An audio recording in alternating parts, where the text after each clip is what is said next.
Poison देखेंगे तो हम लोग इसमें मैक्सिमम बहुत सारे पॉइजन को कवर करने की कोशिश करेंगे। तो जैसे हम लोग इसमें कवर करते हैं सबसे पहले केरोसिन को बेसिकली, तो इसमें हम लोग कुछ बाइट देखेंगे, dog bite, scorpion bite, snake bite, और उसके बाद हम लोग यहाँ पे कुछ ये भी देखेंगे। तो केरोसिन पॉइजनिंग से हम लोग शुरू करते हैं। तो बेसिकली जो केरोसिन होता है बेसिकली ये पेट्रोलियम पॉइजनिंग होती है, ये पेट्रोलियम पॉइजनिंग होती है, पेट्रोलियम पॉइजनिंग होती है। और ये क्या होता है, हाइड्रोकार्बन होता है बेसिकली, हाइड्रोकार्बन होता है बेसिकली। उसके बाद एक ऐसा होता है वॉलेटाइल इन नेचर होता है, volatile in nature, volatile in nature, in nature में वॉलेटाइल होता है। इसी के लिए इसमें जो एमिसिस हम लोग देते हैं ना, एमिसिस या फिर गैस्ट्रिक लावाज, इसमें देने का मतलब नहीं है, क्योंकि वॉलेटाइल होता है तो गैस के फॉर्म में उड़ जाता है, जैसे स्टमक में जाएगा गैस के फॉर्म में उड़ जाएगा ये। और कैसा होता है, नॉन विस्कस होता है, नॉन विस्कस होता है, नॉन विस्कस होता है ये नॉन विस्कस होता है। देन इसके बाद इसका बेसिकली जो इफेक्ट होता है ना, इफेक्ट इसका CNS एंड CVS पे ज़्यादा होता है, CNS CVS और रेस्पिरेटरी सिस्टम पे ज़्यादा होता है इसका इफेक्ट, ये हो गया। देन इसके बाद अगर मैं आगे बताऊँ तो अभी इसको देखो, इसका जो सिम्टम है, इसका क्लिनिकल फीचर्स जो है उसको मैं बताता हूँ। तो क्लिनिकल फीचर जैसे ये जाएगा तो सबसे पहले बर्निंग करेगा, बर्निंग माउथ में करेगा, माउथ में GIT में बर्निंग करेगा, एब्डोमिनल पेन करेगा, डायरिया करता है ये, नौजिया और वोमिटिंग करता है ये, नौजिया और वोमिटिंग करेगा। देन उसके बाद केमिकल निमोनाइटिस करता है ये, केमिकल निमोनाइटिस करता है, केमिकल निमोनाइटिस।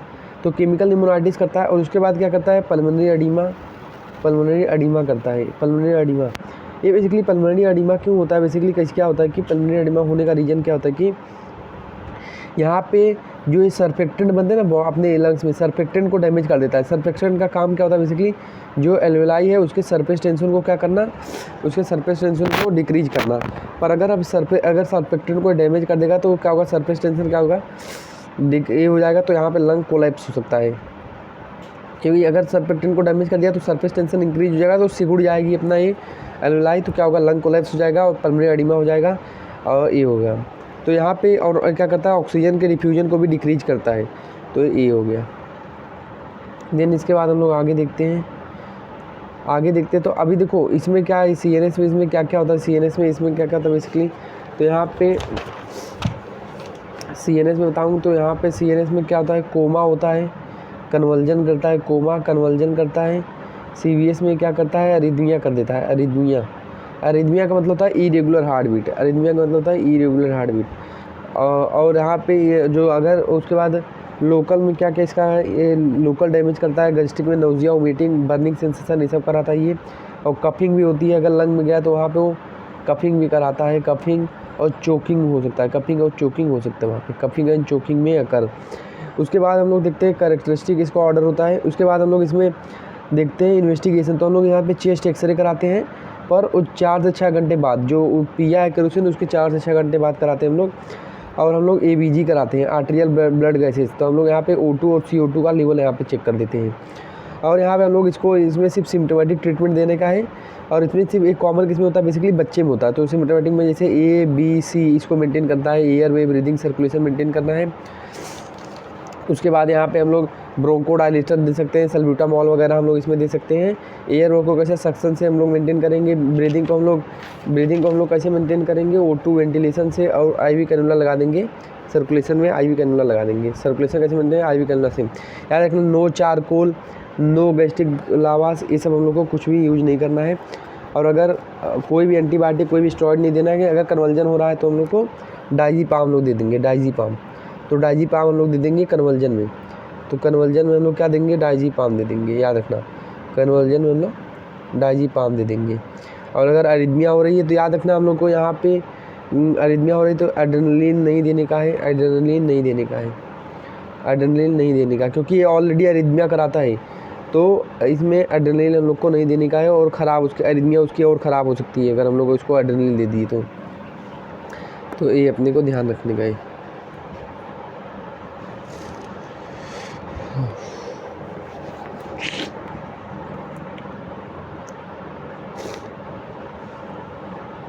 अब हम लोग आगे देखते हैं। तो केरोसिन पॉइजनिंग हो गया। अब हम लोग दूसरा पॉइजनिंग देखते हैं, ऑर्गेनोफॉस्फेट पॉइजनिंग। तो बहुत ही ऑर्गेनोफॉस्फेट पॉइजनिंग बहुत ही आसान है, ऑर्गेनोफॉस्फेट पॉइजनिंग। तो ऑर्गेनोफॉस्फेट पॉइजनिंग बेसिकली क्या होता है, यहाँ पे ये किसान लोग में ज़्यादा होता है। जो स्प्रे करते हैं ना, जो खाद वगैरह स्प्रे करते हैं किसान लोग, उसमें ज़्यादा होता है। तो बेसिकली जैसे इसमें एग्जांपल मैं बताऊँ, मालाथायोन हो गया, मालाथोन हो गया, डायजोन हो गया। तो ये सब बेसिकली एग्जाम्पल है। टिक हो गया, TIBHK हो गया, TIBHK।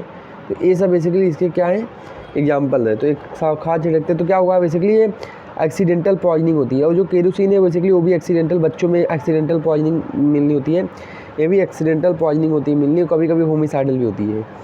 अब इसके सिम्टम इसमें अभी देखो, इसका मैकेनिज्म ऑफ एक्शन क्या होता है। बेसिकली क्या करता है, जो कोलिनेस्टेज एंजाइम होता है, बेसिकली जो कोलिनेस्टेज एंजाइम होता है वो उसको क्या करता है, वो कर देता है। जैसे जो ACH होता है अपने बॉडी में, ACH सीक्रेट होता है पैरासिम्पैथेटिक नर्वस सिस्टम। तो ACH को ACH किस में कन्वर्ट होता है, एसिटाइल प्लस कोलिन में, एसिटाइल प्लस कोलिन में। पर एक किसके थ्रू होता है, कोलिनेस्टेज एंजाइम के थ्रू। पर ये होता है ऑर्गेनोफॉस्फेट में जो होता है वो क्या करता है, कोलिनेस्टेज एंजाइम को इनहिबिट कर देता है। इससे क्या होता है, जो ACH है और कोलिन ये बनेंगे नहीं, तो ये ब्रेक नहीं होगा। तो इससे ACH का फंक्शन क्या होगा, प्रोलॉन्ग हो जाएगा। क्यों, क्योंकि ये एंजाइम जो है जो इसको ब्रेक कर रहा था, ये दोनों में इसको ब्रेक कर रहा था जो एंजाइम, ये क्या हो गया, इनहिबिट हो गया। तो अब इसके लिए क्या होता है, इसके सिम्टम क्या क्या आएंगे। जैसे अब पेशेंट में ACH बढ़ गया तो ACH पैरासिम्पैथेटिक नर्वस सिस्टम में आता है। तो यहाँ पे सिंपैथेटिक नर्वस सिस्टम और पैरासिम्पैथेटिक नर्वस सिस्टम लिखूँ। तो सिंपैथेटिक नर्वस सिस्टम में बेसिकली क्या होता है कि हार्ट रेट इंक्रीज होता है, BP इंक्रीज होता है, रेस्पिरेटरी रेट इंक्रीज हो जाता है, पल्स इंक्रीज हो जाता है, और सिक्रीशन जितने भी वो डिक्रीज हो जाते हैं। और यहाँ पे सेम अपोजिट कि ये सब यहाँ पे BP कम हो जाएगा, पल्स कम हो जाएगा, रेस्पिरेटरी रेट कम हो जाएगा, और सिक्रीशन क्या हो जाएगा, इंक्रीज हो जाएगा। तो यहाँ पे जो आता है ना, यहाँ पे सिम्टम क्या क्या आते हैं ऑर्गेनोफॉस्फेट में, डम्बलेस करके है, ट्रिक क्या है, डम्बलेस। D से डायरिया होगा, सिक्रीशन इंक्रीज हो रहा है ना, देखो सिक्रीशन इंक्रीज हो रहे हैं। और यहाँ पे पिपिल क्या हो जाएगी, डायलेट हो जाती है, यहाँ पे पिपिल कॉन्स्ट्रिक्ट हो जाएगी, ये याद रखने का। यहाँ पे डायलेट होगा, U से क्या होगा, यू से यूरिन। देखो पिपिल डायलेट क्यों हो रही है, क्योंकि अगर सपोज ये शेर आए, या एग्जाम्पल याद रखो, शेर आया है, तो शेर आया तो आप डर जाओगे, तो पिपिल डायलेट हो जाएगी, आपकी आँखें और खुली हो जाएंगी इसमें। और यहाँ पे कुछ नॉर्मल है तो ये। और यहाँ पे अगर सिक्रीशन क्या होगा, बताओ, अगर शेर देखो कॉन्स्टिपेशन होगा कि डायरिया होगा, बताओ क्या हो जाएगा, कॉन्स्टिपेशन हो जाएगा। शेर देख के तुरंत भागोगे कि डायरिया उधर होगा, यहाँ पे डायरिया होगा। और यहाँ पे क्या होगा, शेर देखोगे क्या हो जाएगा, कॉन्स्टिपेशन हो जाएगा। तो यहाँ पे डायरिया, यूरिनेशन, यहाँ पे मियोसिस को हम लोग क्या बोलते हैं, मियोसिस को ही हम लोग क्या बोलते हैं, यहाँ पे पिपिल डायलेशन हो गया, पिपिल डायलेट हो गया, सॉरी मिडियोसिस। तो मियोसिस हो गया। तो मियोसिस मतलब यहाँ पे पिपिल कॉन्स्ट्रिक्ट होता है ना, ये कॉन्स्ट्रिक्ट हो रहा है देखो यहाँ पे, और यहाँ पे डायलेट होता है। तो यहाँ पे मियोसिस मतलब पिपिल कॉन्स्ट्रिक्ट हो रहा है। B से यहाँ पे ब्रेडिकार्डिया आएगा, B से ब्रेडिकार्डिया हो गया, क्योंकि हार्ट रेट भी डिक्रीज हो रहा है, तो हार्ट रेट डिक्रीज होना मतलब ब्रेडिकार्डिया हो गया। और यहाँ पे ब्रोंकोस्पाज्म होता है, ब्रोंकोस्पाज्म। और L से क्या होगा, लैक्रिमेशन होगा, लैक्रिमेशन होता है। E से क्या होता है, और S से सलाइवेशन होता है। और अपना E से क्या बच गया अपना, एमेसिस, उल्टी, बहुत ज़्यादा उल्टी होती है क्योंकि सिक्रीशन इंक्रीज हो रहा है, तो यहाँ पे उल्टी। तो D से डायरिया, U से यूरिनेशन, M से मियोसिस, B से ब्रोंकोस्पाज्म, और ब्रोंकोस्पाज्म होता है। और क्या होता है, B से ब्रेडिकार्डिया, L से लैक्रिमेशन, E से एमेसिस, और S से सलाइवेशन। तो ये अपने को याद रखने का इसका सिम्टम, क्लिनिकल फीचर। अब इसके लिए जो हम लोग यहाँ पे ये एंटीडोट देते हैं, जो एंटीडोट इसमें जो हम लोग देते हैं एंटीडोट, इसमें हम लोग क्या देते हैं, एट्रोपिन देते हैं। एट्रोपिन मेनली हम लोग इसमें एट्रोपिन देते हैं। कितना, इसका डोज कितना होता है, बेसिकली 2 mg हम लोग देते हैं IV until patient not get normal, until patient not get normal, तब तक हम लोग इसको 2 mg IV A देते हैं हम लोग। और हम लोग को सिम्टोमेटिक ट्रीटमेंट सबसे पहले ABC, ये सबसे पहले अपना गोल यही होता है कि ABC को मेंटेन रखना। और एक और मेडिसिन होती है, जैसे एक और मेडिसिन हम लोग इसमें दे सकते हैं, इसका नाम होता है बेसिकली प्रालीडॉक्सिन। तो याद रखना कब देते हैं, विथिन 24 आवर, मतलब पॉइजन के विथिन 24 आवर देते हैं, क्योंकि वो ये क्या कराता है बेसिकली कि बाइंडिंग नहीं कराने देता, ऑर्गेनोफॉस्फेट और कोलेस्ट्रेज एंजाइम का बाइंडिंग नहीं कराने देता। तो बाइंडिंग नहीं होगी तो ये इनहिबिट नहीं हो पाएगा, तो याद रखना। और 24 घंटे के बाद अगर देंगे तो ये इरिवर्सिबल बाइंडिंग हो जाती है, तो ये तोड़ नहीं पाता, उसके पहले देंगे तो ये तोड़ देता है। तो ये प्रालीडॉक्सिन हो गया। अब हम लोग आगे देखते हैं, थर्ड अपना होता है ओपियाइड पॉइजनिंग, ओपियाइड्स पॉइजनिंग। तो ओपियाइड्स पॉइजनिंग बहुत ही सिंपल होता है बेसिकली। यहाँ पे बेसिकली 3 क्लिनिकल फीचर मिलते हैं ओपियाइड पर, जैसे कोडीन हो गया, धतूरा हो गया, मॉर्फिन हो गया, पेथिडीन हो गया, तो ये सब होते हैं। और सबका अलग अलग फीटल डोज और फीटल पीरियड होता है। तो देखो यहाँ पे बेसिकली जो एंटीडोट हम लोग यूज करते हैं ना, एंटीडोट वो यूज करते हैं हम लोग, नैलोक्सेन देते हैं, नैलोक्सेन याद रखने का। तो मॉर्फिन हो, पेटिथीन हो, धतूरा हो और अपना अफीम हो, चरस हो, गांजा हो, सब में इसमें 3 मेन सिम्टम दिखते हैं। एक तो कोमा दिखता है, कोमा, एक pin point pupil, coma, pin point pupil, और यहाँ पे दिखते हैं अपने को रेस्पिरेटरी डिस्ट्रेस। तो यहाँ पे 3 चीज़ें अपने को दिखती हैं, कोमा दिखता है, रेस्पिरेटरी डिस्ट्रेस दिखता है, पिन पॉइंट पिपिल दिखता है। Coma, respiratory distress and pin point pupil दिखता है। और यहाँ पे अगर हम लोग बात करें तो ये तो 3 हम लोग को ये हो गया। और अगर आगे बात करूँ तो देखो, तो ओपियाइड्स हम लोग बेसिकली आगे जाएगा पेन किलर भी यूज करते हैं बेसिकली। और इसके क्या क्या साइन सिम्टम है ये भी हम लोग देखते हैं। तो इसके ये बेसिकली मोड ऑफ एक्शन जो होता है ना, मोड ऑफ एक्शन बेसिकली किस पे होता है, न्यूरॉन के रिसेप्टर पे। कौन कौन से, जैसे एम रिसेप्टर, के रिसेप्टर, डी रिसेप्टर, तो उसके बाद अपना एम रिसेप्टर, के रिसेप्टर और डी रिसेप्टर पे एक्ट करता है ये। उसका जो न्यूरल एक्टिविटी है क्या क्या कराता है बेसिकली, एनाल्जेसिक होता है, यूफोर्बिया होता है और हेलुसिनेशन। एनाल्जेसिक, यूफोर्बिया और हेलुसिनेशन, एनाल्जेसिक, यूफोर्बिया और हेलुसिनेशन होता है ये। और इसका बेसिकली कंसेप्ट इसका हम लोग देखते हैं तो सबसे पहले स्टिमुलेंट जैसा काम करता है, स्टिमुलेंट, दूसरा डिप्रेस, तीसरा पैरालिसिस। तो यहाँ पे पिन पॉइंट पिपिल कराएगा और रेस्पिरेटरी पैरालिसिस कराएगा, डेफ्रॉम पैरालिसिस कराएगा। और से डिप्रेस में सेडेटिव एक्शन होता है, यहाँ पे सेडेटिव एक्शन होता है, सेमी अनकॉन्शियस हो जाता है बंदा। और स्टिमुलेंट में क्या होता है, एंजाइटी होती है, रेस्टलेसनेस होता है और हाइपर एक्टिव बंदा हो जाता है, हाइपर एक्टिव बंदा हो जाता है इसमें। और आगे अभी देखते हैं, आगे देखते हैं। तो देखो आगे देखते हैं और भी सिम्टम, जैसे और भी सिम्टम इसमें क्या करेंगे दिखेंगे, वही pin point pupil, coma, respiratory distress होगा। और उसके बाद हाइपोटेंशन करा देता है, हाइपोटेंशन कराएगा ये, ब्रेडिकार्डिया कराता है, ब्रेडिकार्डिया कराता है ये बेसिकली। और यहाँ पे एंजाइटी होती है इसमें, रेस्टलेसनेस होता है बंदे को, रेस्टलेसनेस होता है यहाँ पे, कोमा हो सकता है, कन्वर्जन हो सकता है, सेमी कॉन्शियसनेस होता है बंदा। तो ये सब भी होता है। और जीआईटी के भी सिम्टम आते हैं, नोजिया, वोमिटिंग, ये सब, नोजिया, वोमिटिंग, डायरिया, ये सब भी होती है। और एंटीडोडिस का क्या होता है बेसिकली, एंटीडोडिस का होता है एट्रोपिन। और हम लोग एयर वे, ब्रीदिंग, सर्कुलेशन, ये सब हम लोग मेंटेन करते हैं। और याद रखना अगर जो है यहाँ पे अपने को आइनोट्रॉपिक ड्रग भी हम लोग देते हैं। अगर रेस्पिरेटरी फेलियर वगैरह होने जा रहा है तो हम लोग आइनोट्रॉपिक ड्रग भी देते हैं, अगर बीपी बहुत ज़्यादा डिक्रीज हो रही है और रेस्पिरेटरी फेलियर होने जा रहा है तो हम लोग वहाँ पे आइनोट्रॉपिक ड्रग भी देते हैं, याद रखने का है, डोपामिन या फिर एड्रेनलिन। और उसके बाद हम लोग गैस्ट्रिक लावाज करते हैं विद KMNO4। तो गैस्ट्रिक लावाज इसमें हम लोग कर सकते हैं, गैस्ट्रिक लावाज इसमें हम लोग कर सकते हैं विद KMNO4। तो होप ये समझ में आया होगा। तो ये हो गया। देन इसके बाद हम लोग आगे बढ़ते हैं। तो अब हम लोग देखते हैं बाइट। तो अब हम लोग सबसे पहले जो देख रहे हैं,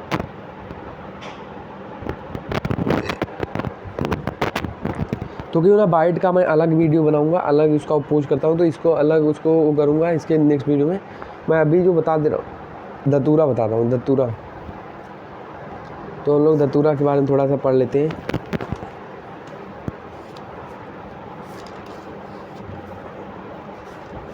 तो जस्ट वेट, देखो अब हम लोग धतूरा के बारे में देखते हैं। तो जो धतूरा होता है बेसिकली, धतूरा बेसिकली जो होता है वो बेसिकली किसी को किडनैप करना हो, जो बच्चे को अगवा नहीं करते, या फिर किसी से पैसे लेने का हो तो उसमें भी वो करते हैं। मैं मतलब एक केस बता रहा हूँ, एक केस बताता हूँ मैं, मतलब जो मैंने सुना है कि एक मेरे मतलब सर थे, वो रेलवे स्टेशन पे थे, मतलब रेलवे स्टेशन नहीं, मतलब एयरपोर्ट पे थे, एयरपोर्ट पे थे वो, और एयरपोर्ट पे थे और वो मुंबई आ रहे थे।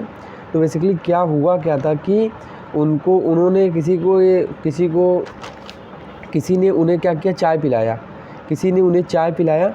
और उसके बाद जो सर थे ना वो बेहोश हो गए, सर बेहोश हो गए थे। उसके बाद जब उनकी आँख खुली थी तो मतलब वो सबसे पहले बहुत ही सीवियर कंडीशन में थे। अभी मैं बात करूँगा उसमें क्या क्या उसमें सिम्टम थे उसमें। तो यहाँ पे बहुत ही बेहोश थे और उनका जो कंडीशन था वो भी मतलब अच्छा नहीं था उसमें, तो अनकॉन्शियस हो गए थे थोड़ा सा। तो उसमें उसके बाद क्या हुआ, जब उनको मतलब लेके जाया गया हॉस्पिटल, उसके बाद जब थोड़ा ठीक हुआ तो उन्होंने देखा उनका सब पैसा वैसा, पर्स वर्स सब गायब है। तो उसमें क्या हुआ, सब धतूरा के सिम्टम थे। अभी मैं बात करूँगा धतूरा के सिम्टम की। तो उसमें क्या हुआ था कि वो बेसिकली वो बंदे ने चाय में क्या मिला दिया था, धतूरा मिला दिया था, ये हो गया था। तो ये केस मतलब मुझे पता है धतूरा का। उसके बाद देखो अब धतूरा का जो होता है रेलवे किडनैपिंग की वजह से होता है, पैसे लेने की वजह से, पैसा लेना ये सब चीज़ की वजह से होता है, उसमें होता है। अब बेसिकली ये क्या करता है मैकेनिज्म ऑफ एक्शन, इसका क्या होता है बेसिकली ये एंटागोनाइज कर देता है एसिटाइल कोलिन को। तो जो ACH होता है ना उसको एंटागोनाइज कर देता है, मतलब जो भी ACH का एक्शन है ना वो क्या होगा, वो उसमें नहीं होगा सब। तो इस ACH को एंटागोनाइज कर देगा तो किसके सिम्टम बताओ दिखेंगे, सिंपैथेटिक नर्वस सिस्टम के एक्शन दिखेंगे उसमें। तो ए हो गया, क्योंकि मैंने बताया SNS और ENS कर रिलीज करता क्या ACH। अब ए नहीं है तो क्या करेगा, ए बढ़ जाएगा, तो अब इसके ज़्यादा सिम्टम साइन मिलेंगे। तो अब हम लोग इसका मैकेनिज्म ऑफ एक्शन देख लिया, अब हम लोग इसके सिम्टम देखते हैं। तो ये देख लो रेस्पिरेटरी डिप्रेशन कर देता है, ये रेस्पिरेटरी डिप्रेशन करेगा बेसिकली, ये कोमा करता है, ये कोमा कन्वर्जन करेगा, ये कोमा करेगा कन्वर्जन करेगा। उसके बाद बताओ क्या होगा, अब सब डिक्रीज होगा तो हार्ट रेट डिक्रीज हो जाएगा, BP डिक्रीज हो जाएगा, पल्स रेट डिक्रीज हो जाएगा, ये सब चीज़ें डिक्रीज हो जाती हैं। उसके बाद जो मेन होता है ना मेन, वो क्या हो जाता है, सिक्रीशन कम हो गए तो क्या हो जाएगा, ड्राई एज बोन। क्यों, क्योंकि ACH में क्या होता है सिक्रीशन सब डिक्रीज हो जाते हैं। अगर ACH का कराता है सब सिक्रीशन इंक्रीज कराता है। देखो CNS, SNS और ANS ACH सिक्रीट करता है, ए सिक्रीशन इंक्रीज करता है, ए सिक्रीशन डिक्रीज करता है, इंक्रीज करता है। अब अगर ये नहीं है तो ए सिक्रीशन और डिक्रीज होंगे। तो मेन कैसा रहेगा, ड्राई एज ए बोन। तो इसको थोड़ा सा मैं रफ कर देता हूँ, चलो कोई नहीं, ये ड्राई एज ए बोन। तो मेन कैसा रहेगा, ड्राई एज ए बोन। उसके बाद रेड एज ए बीट और हॉट एज हेयर। उसके बाद अपना थर्ड है उसके बाद ब्लाइंड एज बैट। तो ये 4 चीज़ें उसमें मिलती है पेशेंट में। ड्राई एज अ बोन कि बोन जैसा वो सूखा हो जाएगा एकदम। रेड एज अ बीट एकदम रेड हो जाएगा वो patient. Hot as a hare का मतलब होता है जो घोड़े पहनते हैं ना, घोड़े की जो नाल होती है, नाल उतना वो गर्म होगा वो। और ब्लाइंड एज अ बैट मतलब जो चमगादड़ की तरह अंधा हो जाएगा पेशेंट। उसके बाद ये मैड एज ये क्या होगा, मैड एज वेट हिस मतलब ये जो गीली मुर्गी होती है ना उसके जैसा पागल हो जाएगा पेशेंट। और भी यहाँ पे जो सिम्टम दिखेंगे, और गैस्ट्रिक में तो भी सिम्टम दिखेंगे वही, नौजिया, वोमिटिंग, डायरिया, ये सब तो सब में कॉमन ही है, ये सब में कॉमन है, इसीलिए इसकी बात ही नहीं कर रहा हूँ। और वहाँ पे बेसिकली पेशेंट में क्या होगा, डिलीरियम होगा, डिलीरियम होगा। और यहाँ पे क्या होगा, ड्राउजीनेस होगा, इनकोऑर्डिनेशन होगा, इनकोऑर्डिनेशन होगा, वहाँ पे इनकोऑर्डिनेशन होगा। मैनेजमेंट में हम लोग यहाँ पे क्या करेंगे, उसको गैस्ट्रिक लावाज दे सकते हैं, उसको हम लोग, और उसको हम लोग एमेटिक दे सकते हैं। एमेटिक हम लोग उसको दे सकते हैं, एमेटिक में जिंक सल्फेट हम लोग उसमें दे सकते हैं। एंटीडोट इसमें क्या होता है, एंटीडोट तो यहाँ पे हम लोग पाइलोकार्पिन या फिर फिजियोस्टिग्मिन दे सकते हैं, फिजियोस्टिग्मिन या फिर पाइलोकार्पिन हम लोग दे सकते हैं, पिलोकार्पिन या फिर फिजियोस्टिग्मिन हम लोग दे सकते हैं। और सिमेंटेटिव पेन के लिए तो हम लोग को मॉर्फिन देना है, और हम लोग को IV सलाइन हम लोग दे सकते हैं उसमें। ये हो गया। देन इसके बाद हम लोग ये बात करें, अब इसमें एक आता है, ये अपन ने देख लिया, तो और बताता हूँ कुछ। देखो और यहाँ पे देखो और क्या क्या आएगा, देखो यहाँ पे एक 9D करके आता है सिम्टम। तो यहाँ पे ड्राइनेस होगा माउथ का। क्यों बताओ क्यों ड्राइनेस होगा, क्योंकि वहाँ पे सिक्रीशन जो है वो नहीं हो रहे हैं। और डिस्फेजिया होगा, डिस्फेजिया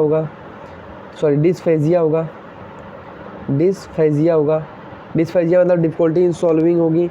और डिसआर्थरिया होगा, डिसआर्थरिया